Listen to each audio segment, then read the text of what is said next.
बिस्मिल्लाहिर्रहमानिर्रहीम। इस वीडियो का मकसद है कि हम अपने मॉनेटरी सिस्टम को समझें। इस एरिया में लोगों को बहुत कन्फ्यूजन है क्योंकि लोग गोल्ड की पर्सपेक्टिव से सोचते हैं, जबकि मॉनेटरी सिस्टम 1971 के बाद बिल्कुल तब्दील हो चुका है। तो अगर हम गोल्ड की टर्म्स में सोचते रहेंगे तो कभी भी हम तरक्की नहीं कर पाएंगे। हमें सोचना है जो पोस्ट 1971 पोस्ट ब्रेटन वुड्स जो मॉनेटरी सिस्टम है वो बहुत मुख्तलिफ है और उसको हम समझने की कोशिश करेंगे आज। तो थोड़ी सी तारीख में हम जाते हैं कि जो 1970s से जो ये मॉनेटरी सिस्टम दुनिया में राइज है वो गोल्ड बेस्ड नहीं है, यानी जो मुख्तलिफ करेंसीज हैं दुनिया में उनके पीछे कोई गोल्ड रिजर्व नहीं है, वो कन्वर्टेबल नहीं है। अगर आप रुपया लेके या डॉलर्स लेके सेंट्रल बैंक के पास जाएंगे, रिजर्व बैंक के पास जाएंगे, स्टेट बैंक के पास जाएंगे, तो state bank, reserve bank, central bank आपको गोल्ड नहीं देगा। वो कन्वर्टेबल नहीं है, वो पेपर है या डिजिटल मनी है और उसके बदले उसके पीछे कुछ नहीं है। 1971 से पहले आप सेंट्रल बैंक में जाके गोल्ड ले सकते थे, लेकिन अब आप गोल्ड नहीं ले सकते। तो ये हुआ कि कन्वर्टेबल नहीं रही जो करेंसीज हैं, अब ये नॉन कन्वर्टेबल हो गई हैं। ठीक है, अब इसका इम्पैक्ट मैक्रो इकोनॉमिक पॉलिसी पे होता है। हम देखेंगे कि क्योंकि ये अब फ्लेक्सिबल हो गई हैं कि आपका जो मनी सप्लाई है वो आप प्रिंट कर सकते हैं। पहले ये होता था कि आपके पास जितना गोल्ड है उतना ही आपके पैसे प्रिंट हुए हैं, लेकिन अब क्योंकि गोल्ड नहीं है तो हुकूमतों के पास ये पावर होती है कि वो मनी सप्लाई को बढ़ा सकें, ज़्यादा पैसे प्रिंट कर सकें। लेकिन अभी भी जो इकोनॉमिस्ट हैं वो गोल्ड की पर्सपेक्टिव में ही सोच रहे हैं, जो कि गलत है। अब हम देखते हैं कि 1971 से पहले जो सिस्टम राइज था वो चलता कैसे था। ठीक है, जो गोल्ड स्टैंडर्ड था प्री 1971, तो उसमें होता था कि हर कंट्री के पास पेपर होता था और उस पेपर के पीछे गोल्ड होता था। तो आप पेपर जा सकते थे सेंट्रल बैंक के पास और पेपर के बदले गोल्ड ले सकते थे। ठीक है, तो हर कंट्री अपने गोल्ड रिजर्व रखता था और वो गोल्ड रिजर्व्स कंट्री के पेपर सप्लाई, मनी सप्लाई के बराबर होते थे। और अगर कोई इम्बैलेंसेस हो जाते थे, अगर किसी कंट्री ने ज़्यादा एक्सपोर्ट्स कर दिए तो उसका जो ट्रेड बैलेंस है वो सरप्लस में आ गया अगर, तो फिर ये होता था कि गोल्ड को शिप किया जाता था, फिजिकली गोल्ड को एक मुल्क से दूसरे मुल्क में मुंतकिल किया जाता था ताकि ट्रेड बैलेंस बराबर हो जाए। तो जो ट्रेड अगर डेफिसिट है तो गोल्ड देना पड़ता था, एक एक मुल्क दूसरे मुल्क को गोल्ड देता था। अगर ट्रेड सरप्लस है यानी एक्सपोर्ट ज़्यादा हैं तो गोल्ड ज़्यादा मिलेगा, तो दूसरा मुल्क गोल्ड भेजता था फिजिकली। तो इस तरह से गोल्ड बेस्ड सारी मॉनेटरी सिस्टम था। और यही बात अब अगली दो पॉइंट्स में कही है। Country with trade surplus gain gold and could expand money supply, country with trade deficit lost gold and had to shrink its money supply. तो अगर आप एक्सपोर्ट ज़्यादा करते थे तो आपको गोल्ड ज़्यादा मिलता था, और अगर गोल्ड ज़्यादा मिलता था तो आप पेपर प्रिंट कर सकते थे और आपकी मनी सप्लाई एक्सपैंड हो जाती थी। अच्छा, गोल्ड स्टैंडर्ड के क्या असरात थे? What were the effects of the gold standard? तो इफेक्ट्स ये थे कि जिन कंट्रीज में ट्रेड डेफिसिट था वो रिसेशन में चले जाते थे और उसमें अनएम्प्लॉयमेंट होता था। यानी कहने का मतलब ये है कि जब मनी सप्लाई गिरती थी, अच्छा मैं आपको एक स्टेप और पीछे लेके जाता हूँ। अगर आपके एक्सपोर्ट्स कम हैं और इंपोर्ट ज़्यादा हैं, एक्सपोर्ट्स कम हैं और इंपोर्ट ज़्यादा है, यानी आप ज़्यादा माल इंपोर्ट कर रहे हैं दुनिया से, तो इसका मतलब क्या होगा कि आपका गोल्ड चला जाएगा ना, आपका कंट्री से निकल जाएगा। तो जब कंट्री से गोल्ड निकलेगा तो आपका पेपर भी कम हो जाएगा, आपका मनी सप्लाई कम हो जाएगा।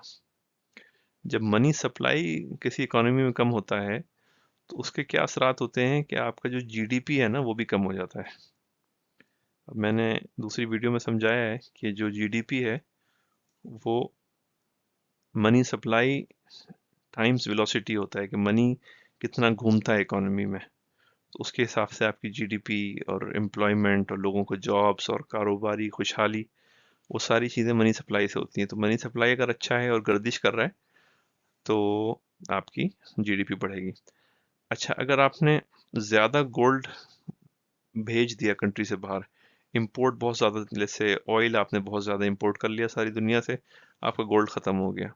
तो अब आपके पास गोल्ड ख़त्म हुआ तो मतलब मनी सप्लाई ख़त्म हो गया। आपके पास इंटरनली कोई प्रोडक्शन करने, फैक्ट्रीज चलाने, कारखाने चलाने के लिए पैसे नहीं रहे आपके पास। उसकी वजह से रिसेशन और अनएम्प्लॉयमेंट हुआ करता था। अच्छा, दूसरा पॉइंट ये है कि मनी सप्लाई, जाहिर सी बात है, वो गोल्ड रिजर्व्स तक लिमिटेड था। जितने गोल्ड रिजर्व्स हैं उतना ही मनी हो सकता था, आप उसको नहीं बढ़ा सकते थे। वो फ्लेक्सिबल नहीं था, money supply was fixed and stable. अच्छा, गवर्नमेंट्स रिस्पॉन्ड नहीं कर सकती थी अगर रिसेशन है। अगर लेट्स से यहाँ पे मनी सप्लाई कम हो गया तो गवर्नमेंट के पास कोई और अब हल नहीं था, क्योंकि गोल्ड नहीं है तो पैसा प्रिंट नहीं कर सकते, तो कारखाने नहीं चल सकते, लोगों को सैलरीज नहीं दे सकते, क्योंकि आपका तो गोल्ड इंपोर्ट करने में सारा इस्तेमाल हो गया, तो अब पैसा ख़त्म हो गया। तो गवर्नमेंट प्रिंट करके कोई नई फैक्ट्रीज, नई कारखाने, नए जॉब्स नहीं प्रोवाइड कर सकते थे। तो मॉनेटरी पॉलिसी जो है आपकी मुल्क की, वो गोल्ड के फ्लोज के ऊपर और ट्रेड बैलेंस के ऊपर डिपेंडेंट हो गई, कि अगर आप एक्सपोर्ट ज़्यादा करेंगे तो आपके पास गोल्ड ज़्यादा होगा, तो फिर आप ज़्यादा गोल्ड से ज़्यादा मनी प्रिंट कर सकते हैं, और ज़्यादा मनी से आप ज़्यादा कारखाने लगा सकते हैं, स्पेंडिंग कर सकते हैं, रोड बना सकते हैं वगैरह। तो सारी चीज़ें ट्रेड और गोल्ड के ऊपर डिपेंडेंट थी, और एडजस्टमेंट करना मुश्किल था, जाहिर सी बात है, क्योंकि गोल्ड और एक्सपोर्ट इंपोर्ट एक दिन में नहीं चेंज किया जा सकता था, तो ये सारा प्रोसेस बहुत स्लो था। तो अब ये गोल्ड स्टैंडर्ड का सिलसिला चलता रहा। फिर क्या हुआ, ये कोलैप्स कैसे हुआ? ये हुआ कि वर्ल्ड वॉर वन में जब वॉर हुई तो मुल्कों को ज़रूरत थी पैसों की, जंगें लड़ने के लिए, असलहा लड़ने के लिए, और असलहा के लिए, और फौजियों को पैसे देने के लिए। तो उन्होंने प्रिंट करना शुरू कर दिया। तो उन्होंने गोल्ड सिस्टम को सस्पेंड कर दिया टेम्पररीली। 1931 में UK officially left the gold standard. उसने, यूके ने, ब्रिटानिया ने गोल्ड स्टैंडर्ड को तर्क कर दिया 1931 में। इसी तरह कुछ डिसरप्शंस रहे जंग की वजह से, और वर्ल्ड वॉर टू के बाद एक नया निज़ाम आया जिसको कहते हैं हम Bretton Woods system. Bretton Woods system ये था कि हर मुल्क की करेंसी डॉलर के साथ लिंक थी, और डॉलर जो है गोल्ड के साथ लिंक था। $35 का आपको 1 आउंस गोल्ड मिलता था, और हर मुल्क की करेंसी डॉलर के साथ लिंक थी। अब रुपया है मिसाल के तौर पे, तो रुपया, लेट्स से, 10 रुपये का $1 मिलेगा, और 350 रुपये का के $10, $350 के आपको $35 मिलेंगे, और $35 से 1 आउंस गोल्ड मिलेगा आपको। इस तरह सारी करेंसी लिंक थी। तो ब्रेटन वुड्स तक जो है, जो सिस्टम था, वो फिर भी गोल्ड कन्वर्टेबिलिटी का स्टैंडर्ड था। लेकिन 1971 में अमेरिका ने यूनिलैटरली एक ऐलान किया कि हम आज से गोल्ड को कन्वर्ट नहीं करेंगे, अब हम इस सिस्टम को ख़त्म कर रहे हैं। अच्छा, ब्रेटन वुड्स के बाद क्या हुआ? जब निक्सन ने, अमेरिका ने 1971 में ऐलान कर दिया कि अब कोई गोल्ड नहीं है, पैसों के पीछे कुछ कन्वर्जन नहीं हो सकता, तो पोस्ट 1971 में क्या हुआ कि अब करेंसीज जो हैं उनके पीछे कोई गोल्ड नहीं है। वो चाहे रुपया हो, डॉलर हो, पाउंड हो, युआन हो, कोई भी करेंसी हो दुनिया की, उसके पीछे कोई गोल्ड नहीं है, कोई कन्वर्जन नहीं हो सकती उसकी। अब करेंसीज जो है सेंट्रल बैंक्स प्रिंट करते हैं, गवर्नमेंट्स इशू करती हैं, वो बगैर किसी रिजर्व्स के होती हैं। तो एक्सचेंज रेट्स अब जो है ना, फ्लोटिंग है। अब डॉलर का रुपया से जो एक्सचेंज रेट है वो ऊपर नीचे होता रहता है, क्योंकि पीछे आगे गोल्ड नहीं है, ना डॉलर के पीछे कोई गोल्ड है, ना रुपये के पीछे कोई गोल्ड है। तो मार्केट डिमांड एंड सप्लाई से जो एक्सचेंज रेट्स हैं वो रोज़ाना तब्दील होते रहते हैं। तो इस नए सिस्टम के फीचर्स क्या हैं? एक तो ये है कि ये कन्वर्टेबल नहीं है, आपको रुपये के बदले गोल्ड नहीं मिलेगा। इसी तरह फ्लेक्सिबल है, एक करेंसी दूसरी करेंसी से फिक्स नहीं है। जैसे पहले जैसे मैंने बताया 10 रुपये का $1 मिलेगा, अब ऐसे कोई एक्सचेंज रेट फिक्स नहीं है, वो रोज़ाना मार्केट डिमांड एंड सप्लाई की बुनियाद पे बदलता रहेगा। इसी तरह इस पैसे की कोई इंट्रिंसिक वैल्यू नहीं है, यानी पेपर है, कागज़ का टुकड़ा है, या स्क्रीन पे आपके एक डिजिटल नंबर लिखा हुआ है, उसकी कोई हैसियत नहीं है, उसकी कोई इंटरनल इंट्रिंसिक वैल्यू नहीं है। उसकी वैल्यू इसलिए है क्योंकि गवर्नमेंट ने उसको एक फिएट करेंसी बना दिया है, और गवर्नमेंट उस करेंसी में टैक्स लेती है आवाम से, तो उसकी वो वैल्यू है, उसकी अपनी कोई अंदर कोई वैल्यू नहीं है। अच्छा, अब इसकी इम्प्लीकेशंस क्या हैं? हम ये कह रहे हैं कि अब फिएट मनी है, गवर्नमेंट प्रिंट कर सकती है, सेंट्रल बैंक प्रिंट कर सकता है, तो इसका मतलब क्या है? इसका मतलब ये है कि गवर्नमेंट के ऊपर अब कोई कैद नहीं है। पहले क्या हमने बताया कि गवर्नमेंट पहले एक्सपोर्ट करेगी, एक्सपोर्ट से गोल्ड लेगी, गोल्ड से फिर अपने कारखाने बनाएगी, रोड्स बनाएगी वगैरह वगैरह, लेकिन अब एक्सपोर्ट की ज़रूरत नहीं है। अब गवर्नमेंट प्रिंट कर सकती है, सेंट्रल बैंक पैसों को प्रिंट कर सकता है। दूसरी इम्प्लीकेशन ये है फिएट मनी की कि अ sovereign currency issuer can never run out of money, यानी पैसा ख़त्म नहीं हो सकता। पहले तो ये हो सकता है ना कि गोल्ड ख़त्म हो गया, अब हुकूमत ये कहती है कि भाई हमारे पास गोल्ड ख़त्म हो गया, हमारे पास पैसे ख़त्म हो गए। तो अब पैसे ख़त्म नहीं हो सकते हैं, जब तक आपके पास एक कंप्यूटर स्क्रीन है सेंट्रल बैंक के पास, आपके पैसे ख़त्म नहीं हो सकते। आप पैसे छाप सकते हो, प्रिंट कर सकते हो, आपके पैसे ख़त्म नहीं हो सकते। इसका मतलब ये नहीं है कि आप छाप दो, मतलब बहुत ज़्यादा आप छापेंगे तो हाइपर इन्फ्लेशन हो सकता है, नुकसानात हो सकते हैं, लेकिन समझने की बात ये है कि ख़त्म नहीं हो सकते पैसे आपके। तीसरा इम्प्लीकेशन क्या है आपका? तीसरा इम्प्लीकेशन ये है कि अब हुकूमतों को टैक्स की ज़रूरत नहीं है। यानी अगर हुकूमत को कोई सड़क बनानी है, तो उसको पहले गोल्ड इकट्ठा नहीं करना। पहले ये होता था कि पहले एक्सपोर्ट करेगी हुकूमत, गोल्ड लेगी, गोल्ड के इवज़ पेपर छापेगी, उस पेपर से फिर अपने सड़क बनाएगी। लेकिन अब ना गोल्ड की ज़रूरत है, ना पेपर की ज़रूरत है। हुकूमत जो है डिजिटली करेंसी को फिएट करेंसी बना सकती है और अपने खर्चे कर सकती है। वो चाहे सैलरीज़ हों, पुलिस वालों को तनख्वाहें देनी है, वो उसकी बैंक अकाउंट में पैसे डाल सकती है डिजिटली, और कॉन्ट्रैक्टर को पैसे देने हैं सड़क बनाने के लिए, गवर्नमेंट वो भी कर सकती है डिजिटली। उसको अब फिजिकल गोल्ड की ज़रूरत नहीं है। तो अब पैसा जो है ना, वो रुकावट नहीं है। समझने की बात ये है कि फिएट मनी में हम ये नहीं कह सकते कि गोल्ड कहाँ से आएगा, पैसा ख़त्म हो गया। नहीं, पैसा नहीं ख़त्म हुआ। असल जो चीज़ है वो ये है कि क्या आपके मुल्क में रियल रिसोर्सेज हैं कि नहीं हैं। क्या आपको सड़क बनाने के लिए जो जो आपको जो सीमेंट और लेबर और मुख्तलिफ मटेरियल्स चाहिए, क्या वो आपके पास हैं कि नहीं है, वो असल चीज़ है। पैसा असल चीज़ नहीं है, रियल रिसोर्सेज असल चीज़ है। और अगर रियल रिसोर्सेज हैं किसी मुल्क में, लेबर है और सीमेंट है और गारा है, मिट्टी है, बजरी है, जो भी मुख्तलिफ चीज़ें इस्तेमाल होती हैं, तो अगर मुल्क में हैं तो पैसे को प्रिंट करके वो सारी चीज़ें बनाई जा सकती हैं। रियल रिसोर्सेज जो है ना, वो असल रुकावट है, वो असल चीज़ है, पैसा असल चीज़ नहीं है। पैसा तो प्रिंट करें आप।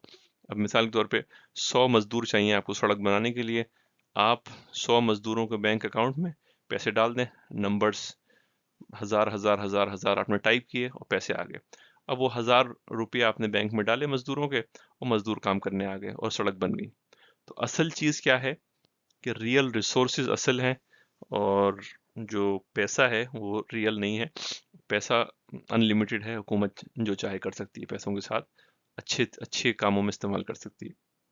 और इसी तरह से फुल एम्प्लॉयमेंट होगा अगर तमाम मज़दूरों को अच्छे कामों पे लगा दिया जाए, उनको टीचिंग में लगा दिया जाए, उनको सिखाने में, उनको टेक्निकल वोकेशनल स्किल्स में लगा दिया जाए, वोकेशनल ट्रेनिंग, वोकेशनल जितने वोकेशन है मुख्तलिफ, उसमें इस्तेमाल किया जाए, तो फुल एम्प्लॉयमेंट हासिल की जा सकती है, इकोनॉमिक स्टेबिलिटी की जा सकती है, और इकॉनमी में खुशहाली आ सकती है अगर डिजिटल फिएट मनी को सही तरह से इस्तेमाल किया जाए।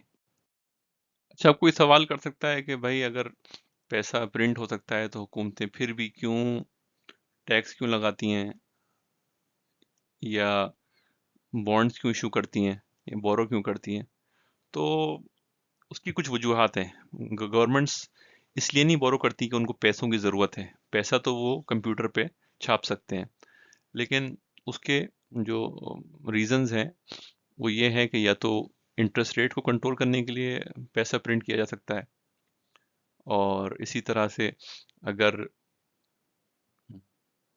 गवर्नमेंट ने 10% इंटरेस्ट रेट का बॉन्ड इशू किया तो इन्वेस्टर्स को सेफ एसेट मिल गया, रिस्क फ्री एसेट मिल गया कि इन्वेस्टर्स 10% अपनी सेविंग का जो पैसा है, एक्स्ट्रा पैसा है, वो 10% अपना उससे कमा सकते हैं।